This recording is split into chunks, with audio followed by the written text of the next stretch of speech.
Silver line സംവാദം അനിശ്ചിതത്വത്തിൽ. സംവാദത്തിൽ നിന്ന് പിന്മാറാൻ ഒരുങ്ങി മുൻ railway chief engineer Alok Varma. പ്രഖ്യാപനം അല്പസമയത്തിനകം ഉണ്ടാകും. ചീഫ് സെക്രട്ടറിയോ സർക്കാർ പ്രതിനിധിയോ ഔദ്യോഗികമായി ക്ഷണിച്ചില്ല എന്നുള്ളതാണ് അലോക് വർമ്മയുടെ അതൃപ്തിക്ക് കാരണം. ജോസഫ് സി മാത്യുവിനെ ഒഴിവാക്കിയതിലും അദ്ദേഹം അതൃപ്തനാണ്. സംവാദത്തിൽ നിന്ന് പിന്മാറിയത് സർക്കാരാണെന്ന് ജോസഫ് സി മാത്യു 24-നോട് പറഞ്ഞു. അതേസമയം സംവാദത്തിൽ പങ്കെടുക്കുമെന്നാണ് RBG മേനോൻ അല്പസമയം മുൻപ് പറഞ്ഞത്. വ്യത്യസ്ത അഭിപ്രായങ്ങൾ രേഖപ്പെടുത്താനുള്ള വേദിയായാണ് താൻ സംവാദത്തെ കാണുന്നുവെന്നാണ് അദ്ദേഹം പറയുന്നത്. അതേസമയം ക്ഷണക്കത്ത് ഞെട്ടലുണ്ടാക്കിയെന്ന് ശ്രീധർ രാധാകൃഷ്ണൻ പ്രതികരിച്ചു. സർക്കാരിന് സംവാദത്തിന് താല്പര്യമുണ്ടെന്ന് തോന്നുന്നില്ലെന്നും അദ്ദേഹം മാധ്യമങ്ങളോട് വിശദീകരിച്ചു. The main issue is that KRDCL has taken control of this thing. The invitation should come from the chief secretary, number one.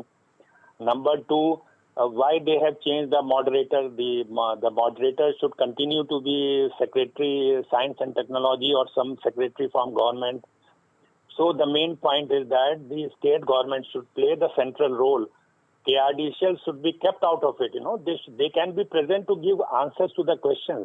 So I am not aware of the political situation because I think Mr. Matthews has been removed for his political views. I am not happy about the way he has been removed. He should have been removed in a cordial and sort of a respectful manner. യഥാർത്ഥത്തിൽ ഇന്നലെ സംഭവിച്ചത് സർക്കാർ ഈ ചർച്ചയിൽ നിന്ന് പിന്മാറി. പകരം കേരയിൽ എന്ന് പറയുന്ന ഒരു കമ്പനിയോട് ഈ ചർച്ച നടത്താനായിട്ട് ആവശ്യപ്പെട്ടു. അതിനു മുമ്പ് സർക്കാരിന്റെ ഓർഗനൈസിങ്ങും ഇവന്റ് മാനേജ്മെന്റും ഒക്കെ ഏത് ഏജൻസി ഏൽപ്പിക്കുന്നു എന്നുള്ളത് ഇമ്മെറ്റീരിയലാണ്. ഞങ്ങൾ IT ഡിപ്പാർട്ട്മെന്റ് പലപ്പോഴും ചർച്ച നടത്തുന്ന ടെക്നോ പാർക്കോ ഇൻഫോ പാർക്കോ അങ്ങനെ പ്ലാൻ ഫണ്ട് കൊടുത്തിരിക്കുന്ന ആരാണോ അവരായിരിക്കും അത് കൈകാര്യം ചെയ്യുക. അത് രണ്ടാമത്തെ കാര്യം. പക്ഷെ ചർച്ച നടത്തിയിരുന്നത് സർക്കാരായിരുന്നു. അപ്പോൾ ഉപാധി ഇപ്പോൾ ശ്രീ അലോക് കുമാർ വർമ്മ സാർ ഉപാധി വെച്ചു എന്ന് പറയുന്നത് തെറ്റാണ്. അദ്ദേഹം നേരത്തെയുള്ള നിലപാടിലേക്ക് തിരിച്ചു പോകണമെന്നുള്ളതാണ് പറയുന്നത്. മറ്റു പല കാര്യങ്ങളിലുള്ള അദ്ദേഹത്തിന്റെ അഭിപ്രായ വ്യത്യാസം അദ്ദേഹം രേഖപ്പെടുത്തിയിട്ടുണ്ടെന്നുള്ളത് ശരിയാണ്. പക്ഷെ ഈ ചർച്ചയെ ഉലയ്ക്കുന്ന തരത്തിൽ സംഭവിച്ചിട്ടുള്ളത് സർക്കാർ ഈ ചർച്ചയിൽ നിന്ന് പിന്മാറി എന്നുള്ള പുതിയൊരു കാര്യമാണ്. വ്യത്യസ്ത അഭിപ്രായങ്ങൾ ജനങ്ങളിലേക്ക് എത്തിക്കുന്നതിന് ഇത്തരം ഒരു ചർച്ച സഹായിക്കും എന്നാണ് ഞാൻ കരുതുന്നത്.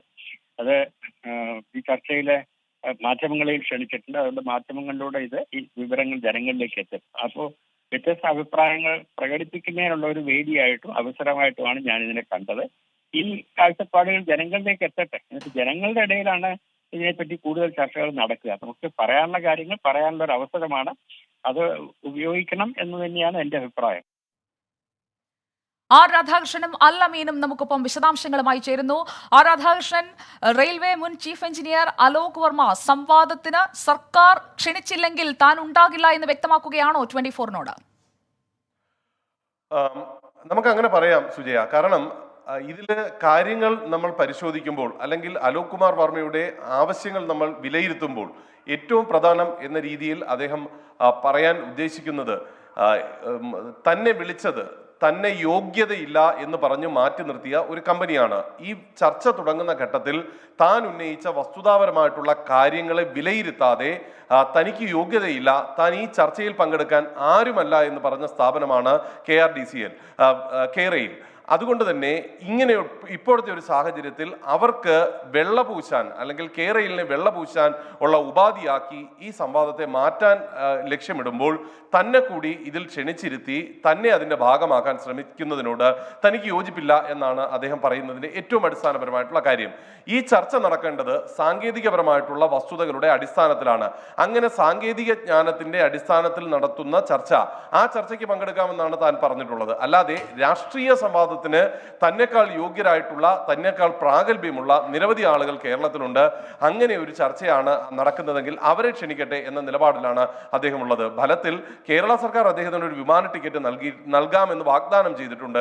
ആ ടിക്കറ്റ് മാത്രം വാഗ്ദാനം ചെയ്ത് മാറിയിരുന്ന് കളി കാണാനുള്ള ഒരു ശ്രമമാണ് കേരള സർക്കാർ നടത്തുന്നതെങ്കിൽ അതിന് തനിക്ക് യോജിക്കാൻ താല്പര്യമില്ല, താൻ കേരളത്തിലേക്കില്ല എന്ന നിലപാടാണ് അദ്ദേഹം പറയുന്നത്. സർക്കാരിന്റെ ഉദ്യോഗസ്ഥരുമായി നമ്മൾ ബന്ധപ്പെടുന്ന ഘട്ടത്തിലും അവർ പറയുന്നത് ഇനി ഇതിൽ മറ്റൊരു തീരുമാനം തങ്ങളുടെ ഭാഗത്ത് നിന്നില്ല. കേരയിൽ തന്നെയാണ് ഈ ചർച്ച സംഘടിപ്പിക്കുന്നത്. കേരയിൽ അതുകൊണ്ട് അതിന് വേണ്ടിയിട്ടുള്ള ക്രമീകരണങ്ങൾ ഒരുക്കിയിട്ടുണ്ട് എന്നാണ് അവർ പറയുന്നത്. ഫലത്തിൽ അലോക് വർമ്മ ഈ ചർച്ചയുടെ ഭാഗമായി പങ്കെടുക്കില്ല എന്നത് തന്നെയാണ് നമുക്ക് അറിയാൻ സാധിക്കുന്നത്. ഒരുപക്ഷെ അല്പസമയത്തിനകം അദ്ദേഹം ഇക്കാര്യം ഔദ്യോഗികമായിട്ട് മാധ്യമങ്ങളോട് വിശദീകരിക്കും. വാർത്താ സമ്മേളനം അല്പസമയത്തിനകം ഉണ്ടാകുമെന്ന് പ്രതീക്ഷിക്കുകയും ചെയ്യാം. അല്ലമീൻ കൂടി ഇപ്പോൾ തിരുവനന്തപുരത്ത് വിവരങ്ങൾ ചേരുന്നുണ്ട്. അല്ലമീൻ, ഇപ്പോൾ ഈ എല്ലാവരും നിലപാട് വ്യക്തമാക്കുന്നുണ്ട് ഈ സംവാദവുമായി ബന്ധപ്പെട്ട്. നിലവിൽ ഇതുമായി ബന്ധപ്പെട്ട് കേരയിൽ എന്താണ് വിശദീകരിക്കുന്ന നിലപാട്? അല്ലമീൻ, കേരളത്തിൽ ഒരു ഔദ്യോഗിക വിശദീകരണം ഇതുവരെ ഇക്കാര്യത്തിൽ ഉണ്ടായിട്ടില്ല. ഈ ഒരു സംവാദം നേരത്തെ സർക്കാർ തലത്തിലാണ് മുൻകൈയെടുത്ത് തീരുമാനിച്ചത്. മാത്രമല്ല, ഇത്തരത്തിൽ അനുകൂലിക്കുന്നവരെയും പ്രതികൂലിക്കുന്നവരെയും ഒരു പാനൽ ഉൾപ്പെടുത്തി ചർച്ച നടത്തുമ്പോൾ കേരളയിൽ പ്രതിനിധികൾ ആരും തന്നെ ഈ ചർച്ചയിൽ പങ്കെടുക്കുന്നുണ്ടായിരുന്നില്ല. കാരണം നേരത്തെ ഇതുമായി ബന്ധപ്പെട്ട ചർച്ചകളിലൊക്കെ തന്നെ കാര്യങ്ങൾ വിശദീകരിച്ചതും പദ്ധതിയുടെ ഗുണവശങ്ങൾ സംബന്ധിച്ച് ബോധവൽക്കരിക്കാൻ ശ്രമിച്ചതും ഒക്കെ തന്നെ കേരളയിൽ ഉദ്യോഗസ്ഥരാണ്. ഇത്തവണ കേരളയിൽ ഉദ്യോഗസ്ഥർ പിന്മാറുന്നതിന് കാരണമായി അവർ ചൂണ്ടിക്കാട്ടിയത് ചർച്ച നിഷ്പക്ഷമാവണം, അതുകൊണ്ട് കേരളത്തിന്റെ ഭാഗത്തുനിന്ന് ആരുമില്ല എന്നുള്ള രീതിയിലാണ് അവർ വിശേഷിപ്പിച്ചതും. ആ രീതിയിലാണ് ചർച്ചകൾക്കായി ആളുകളെ ക്ഷണിച്ചതും. അത്തരത്തിൽ വലിയ പദ്ധതിയുമായി എന്ത് വില കൊടുത്തും മുന്നോട്ട് പോകുമെന്ന് സർക്കാർ പ്രഖ്യാപിച്ചതിനു ശേഷം പ്രതികൂലിക്കുന്നവരെ കൂടി ഉൾപ്പെടുത്തിയ ഒരു ചർച്ചയിലേക്ക് സർക്കാർ മുൻകൈയെടുത്ത് വന്നപ്പോൾ പലരും അതിനെ പോസിറ്റീവായിട്ടാണ് കണ്ടത്. പക്ഷേ ഇപ്പോൾ ഈ അലോക് വർമ്മയ്ക്ക് ഉൾപ്പെടെ ക്ഷണിക്കപ്പെട്ട അതിഥികൾക്ക് കേരളയിൽ അയച്ച ക്ഷണക്കത്തിൽ പറയുന്ന ഒരു വരിയുണ്ട്. അതായത് കേരളയിൽ പദ്ധതിയുടെ ഗുണവശങ്ങൾ ജനങ്ങളെ ബോധവൽക്കരിക്കുന്നതിന് വേണ്ടിയുള്ള സംവാദം എന്നതാണ്. അതാണ് ഇപ്പോൾ അലോക് വർമ്മയെ ഉൾപ്പെടെ ചൊടിപ്പിച്ചിരിക്കുന്നത്. അവർ പറയുന്നത് അത്തരത്തിൽ ഒരു മുൻവിധിയോടുകൂടി അല്ലെങ്കിൽ ഒരു നിലപാട് എടുത്തതിനു ശേഷം ആ സ്റ്റാൻഡിനകത്ത് ആളുകളെ കൊണ്ടുപോകാനാണ് കേരളയിൽ ഉദ്ദേശിക്കുന്നതെങ്കിൽ അതിനോട് യോജിക്കാനാകില്ല എന്നൊരു പൊതുവികാരമാണ് ഈ പ്രതികൂലിക്കുന്ന ആളുകളുടെ പാനലിൽ നിന്ന് ഇപ്പോൾ ഉയർന്നു വരുന്നത് എന്നുള്ളതാണ് ഏറ്റവും ശ്രദ്ധേയം. നിലവിലെ സാഹചര്യത്തിൽ ഇപ്പോൾ ഈ അലോക് വർമ്മ പിന്മാറാനുള്ള ഒരു സാഹചര്യം അല്ലെങ്കിൽ അതിന്റെ ഒരു സൂചന നൽകിക്കൊണ്ട് അദ്ദേഹം ചീഫ് സെക്രട്ടറിക്ക് കത്ത് നൽകുന്നു. ഈ ചർച്ചാ സംവാദം അനിശ്ചിതത്വത്തിലായി എന്നുള്ള ഒരു സാഹചര്യം രൂപപ്പെട്ടതിന് ശേഷം കേരളത്തിന്റെ ഭാഗത്ത് നിന്ന് ഏതെങ്കിലും തരത്തിലുള്ള ഒരു വിശദീകരണമോ അധികൃതർ സർക്കാരിന്റെ ഭാഗത്ത് നിന്ന് ഏതെങ്കിലും തരത്തിലുള്ള പ്രതികരണം വരുന്നുണ്ടോ? കാരണം ചീഫ് സെക്രട്ടറിയുടെ ഭാഗത്ത് നിന്ന് ഒരു ക്ഷണം ഉണ്ടാകണം, സർക്കാരിന്റെ പരിപാടിയാണെങ്കിൽ ഞാൻ വരാം എന്നാണല്ലോ അലോക് വർമ്മ അയച്ചിരിക്കുന്ന കത്തിൽ പറഞ്ഞിരിക്കുന്നത്. അതായത് കേരളയിനോട് കാര്യങ്ങൾ വിശദീകരിക്കാനില്ല എന്നുള്ളതാണ് അലോക് വർമ്മ ഉൾപ്പെടെ സ്വീകരിച്ചിരിക്കുന്ന നിലപാട്. കാരണം കേരളയിൽ പലപ്പോഴും കള്ളം പറയുകയാണ്. നേരത്തെ കൊടുത്ത പദ്ധതിയുമായി ബന്ധപ്പെട്ട രേഖകളിലൊക്കെ തന്നെ പലതരത്തിലുള്ള മാറ്റിത്തിരുത്തലുകൾ കേരളയിൽ നടത്തിയതിനു ശേഷം അവരുടെ ഭാഗം ന്യായീകരിക്കാൻ വേണ്ടി ഇത്തരമൊരു ശ്രമം നടത്തുമ്പോൾ കേരളയിനോടല്ല തങ്ങൾക്ക് കാര്യങ്ങൾ വിശദീകരിക്കാനുള്ളത്, സർക്കാർ മുൻകൈയെടുത്താൽ സർക്കാരിനോട് അക്കാര്യത്തിൽ കാര്യങ്ങൾ വിശദീകരിക്കാം, എന്നിട്ട് സർക്കാർ ഒരു നിഷ്പക്ഷമായ തീരുമാനം എടുക്കണം എന്നുള്ളതാണ് അലോക് വർമ്മ ഉൾപ്പെടെയുള്ളവരുടെ നിലപാട്. ആ അർത്ഥത്തിലാണ് ഇപ്പോൾ ചീഫ് സെക്രട്ടറിക്ക് കത്തയച്ചിരിക്കുന്നത്. നേരത്തെ ചീഫ് സെക്രട്ടറിയുടെ ഓഫീസിൽ നിന്ന് അറിയിച്ചത് പ്രകാരം ബന്ധപ്പെടുന്നു എന്ന് പറഞ്ഞാണ് ഉദ്യോഗസ്ഥർ ഈ പാനലിലേക്ക് ആളുകളെ ക്ഷണിച്ചത്. ജോസഫ് സി മാത്യുവിനെ ഉൾപ്പെടെ ആ രീതിയിലാണ് ക്ഷണിച്ചത്. അപ്പോഴും സർക്കാരിന്റെ തലത്തിൽ നടക്കുന്ന ഒരു ചർച്ച എന്ന രീതിയിലാണ് ഈ അതിഥികളൊക്കെ തന്നെ കാര്യങ്ങൾ മനസ്സിലാക്കിയതും. ആ അർത്ഥത്തിലാണ് അവർ ചർച്ചയ്ക്ക് സന്നദ്ധത അറിയിച്ചത്. എന്നാൽ പിന്നീട് സർക്കാർ പിന്മാറി കേരളനെ ഏൽപ്പിക്കുന്നതോടുകൂടി അതിന്റെ ഉദ്ദേശശുദ്ധി തന്നെ ചോദ്യം ചെയ്യുന്നു എന്നുള്ളതാണ് ഇവരൊക്കെ ചൂണ്ടിക്കാണിക്കുന്ന ആക്ഷേപം. അലോക് വർമ്മ അല്പസമയത്തിനകം നിലപാട് വ്യക്തമാക്കും. ഈ സർക്കാർ നേരിട്ട് ക്ഷണിക്കുന്നില്ല എന്നതും ഈ ജോസഫ് സി മാത്യുവിനെ ഒഴിവാക്കി എന്നുള്ളതുമാണോ പ്രധാന എതിർപ്പുകളായി മാറുന്നത്? ആർക്കെ ഏറ്റവും പ്രധാനപ്പെട്ട എതിർപ്പ് കേരളയിൽ അല്ലെങ്കിൽ ഈ വിവാദങ്ങൾക്ക് കാരണമായിട്ടുള്ള കമ്പനി ഈ ചർച്ചകൾ സംഘടിപ്പിക്കുന്ന സാഹചര്യത്തിലേക്ക് കാര്യങ്ങൾ എത്തുന്നു എന്നുള്ളതാണ്. ഈ ചർച്ചയുടെ അല്ലെങ്കിൽ ഈ വിഷയത്തിന്റെ തുടക്കം മുതൽ തന്നെ അലോക് കുമാർ വർമ്മയാണ് ഇതുമായി ബന്ധപ്പെട്ടിട്ടുള്ള എതിർവാദഗതികൾ ഉയർത്തിക്കൊണ്ട് ആദ്യം മുതലേ രംഗത്തുള്ളത്. അങ്ങനെയുള്ള അലോക് കുമാർ വർമ്മയെ ആ ഘട്ടത്തിൽ കേരളയിൽ നേരിട്ടിരുന്നത് അലോക് കുമാർ വർമ്മയ്ക്ക് ഈ വിഷയത്തിൽ ഒരു കാര്യവുമില്ല എന്നുള്ളതും അദ്ദേഹത്തിന് വിഷയജ്ഞാനം ഇല്ല എന്നുമാണ് കേരളയിൽ പറഞ്ഞുകൊണ്ടിരുന്നത്. അങ്ങനെ തനിക്ക് യോഗ്യതയില്ല എന്ന് മുൻവിധിയോടുകൂടി കൽപ്പിച്ച ഒരു സ്ഥാപനമാണ് കേരളയിൽ എന്ന് അദ്ദേഹം പറയുന്നു.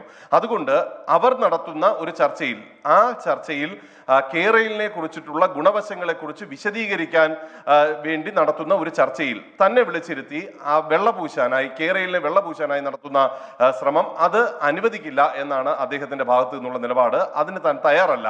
സർക്കാരാണ് തന്നോട് ഈ സംവാദത്തെക്കുറിച്ച് പറഞ്ഞത്. തുറന്ന മനസ്സോടുകൂടി ഈ സംവാദത്തെ പങ്കെടുക്കാൻ താൻ തീരുമാനിക്കുകയായിരുന്നു. അങ്ങനെയുള്ള ഒരു സാഹചര്യത്തിൽ കാര്യങ്ങൾ മുന്നോട്ട് പോവുകയും ചീഫ് സെക്രട്ടറി അടക്കമുള്ള അവിടെ ഒരു അപമാനത്തിന്റെ കഥ കൂടി ഉണ്ടല്ലോ. ആദ്യ സാധ്യതാ പഠന റിപ്പോർട്ട് സമർപ്പിച്ചത് അലോക് വർമ്മയുടെ നേതൃത്വത്തിലാണ്. ആ റിപ്പോർട്ടിനെ അബദ്ധ പഞ്ചാംഗം എന്ന് വിളിച്ച കേരളയിൽ സംഘടിപ്പിക്കുന്ന ഒരു ചർച്ചയിലേക്ക് ഞാൻ എന്തിനു വരണം എന്ന് അദ്ദേഹം ചോദിച്ചാൽ അദ്ദേഹത്തിന്റെ ഭാഗത്തല്ലേ ന്യായം?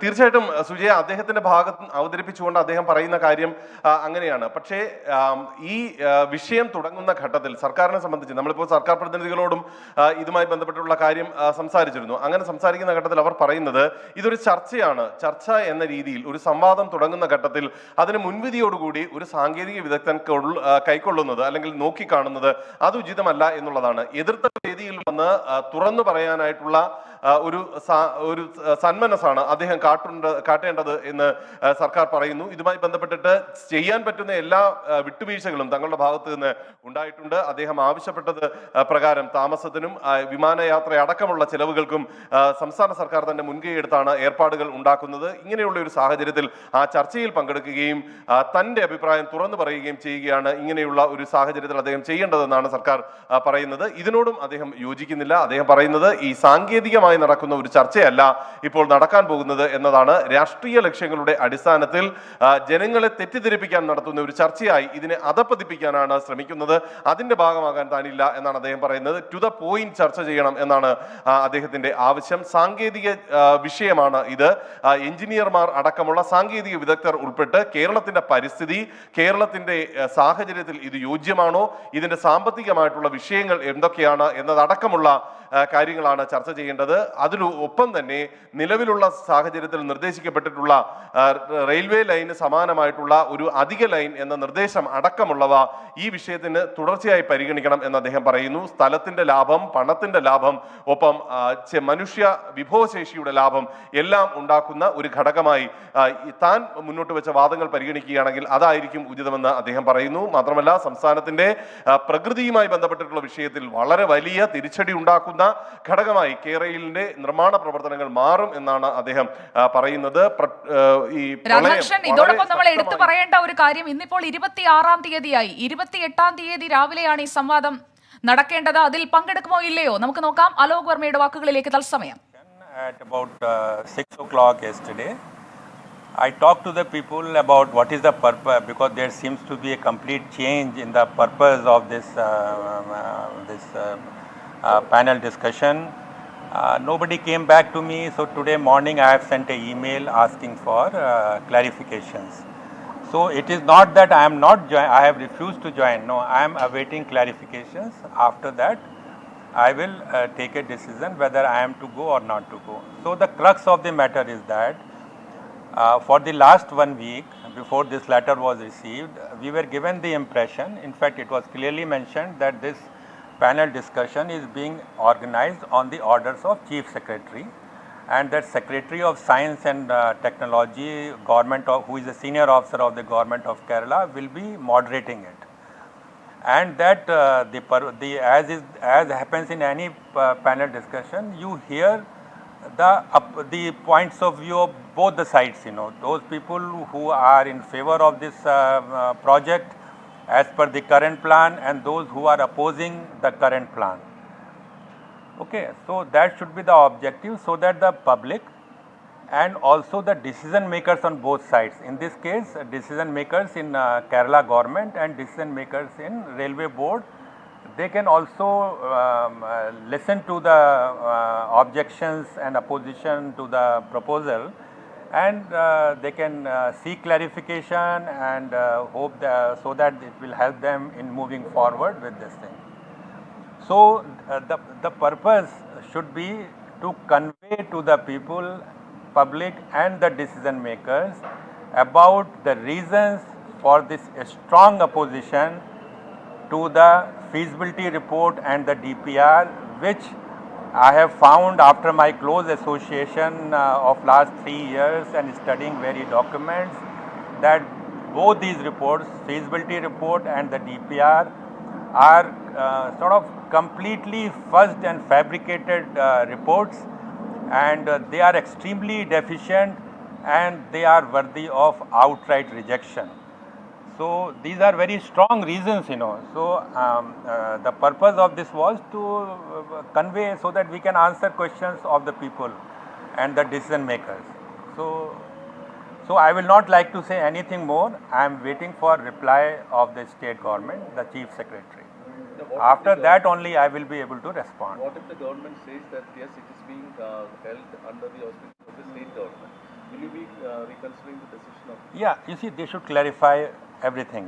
That it is invitation should come from Chief Secretary, that the moderator should be a senior secretary of the Government of Kerala, and I have suggested that some senior officer of Railway Board should also be the co-moderator. So there will be moderator, one from state government and one from the Railway Board, and then the purpose should be made crystal clear that it is an exchange of ideas, exchange of opinions and views, and the reasons. Okay, we will put forward our reasons why this project has to be dropped as per the current plan, not Silver Line as a whole. I have never said that Kerala does not need a Silver Line, but as per the current plan, it has to be dropped. So this is how it is. It should be an exchange of views and clarifications that either side may need. And I have also said that the people, the experts of Sistra who have prepared this feasibility report and DPR, they should also be present in the audience, so that if any of the panelists and the moderator want to ask questions about the work they have done, they can respond then and there. Now, the government has earlier they had decided on Thomas Joseph P. Thomas on this. Now he is not there in the scheduled discussion. Or do you feel that there is a political pressure on the government or the KRL to drop him? You see, I would not like to speculate on that, but I have to say one thing, that the abrupt manner in which he has been removed is rather unceremonious. This could have been avoided.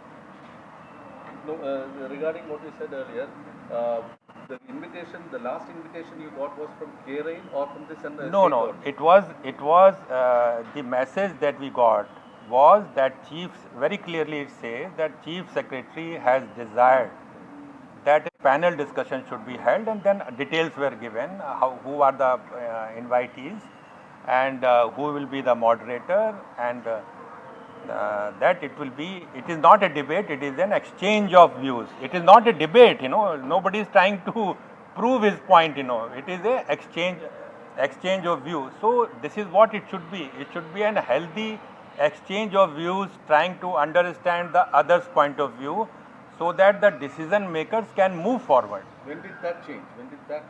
Everything changed yesterday only. Yesterday? Yes, when we received the formal invitation, that changes everything, because the tone and tenor of the letter and what it says is the objective, that is the total variance with what we were told earlier. So the last mail you got was from KRL? Yes, yesterday. When I rang that number, I found that it is from MD. It is some assistant to MD KRDCL responded. So it is.